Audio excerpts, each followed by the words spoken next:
বিশ্বনবী মুহাম্মদুর রাসূলুল্লাহ সাল্লাল্লাহু আলাইহি ওয়াসাল্লাম ইরশাদ করেন, যে ব্যক্তি সকাল বেলা 3 বার তেলাওয়াত করবে আউযু বিল্লাহিস সামিউল আলিম মিনাশ শাইতানির রাজিম, এরপরে সূরা হাশরের শেষ 3টি আয়াত তেলাওয়াত করবে, রব্বুল আলামিন ওই ব্যক্তির জন্য 70,000 ফেরেশতা নিয়োগ দিবেন যারা সারা দিন ওই লোকের জন্য মাগফিরাতের দোয়া করবে।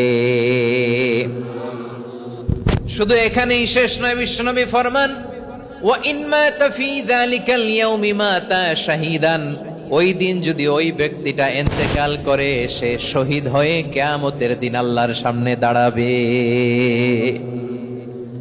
সকালবেলা যদি পড়েন 3 বার আউযু বিল্লাহিস সামিউল আলিম মিনাশ শাইতানির রাজিম 3 বার পড়ে সূরা হাশরের শেষ 3 আয়াত যদি তেলাওয়াত করেন, তাহলে আপনার জন্য আল্লাহ তাআলা 70,000 ফেরেশতা নিয়োগ করবে। সারা দিন তারা আপনার জন্য মাগফিরাতের দোয়া করবে, আর ওই দিন ইন্তেকাল করলে আল্লাহ তাআলা শহীদ হিসেবে আপনাকে কিয়ামতের দিন দাঁড় করাবে।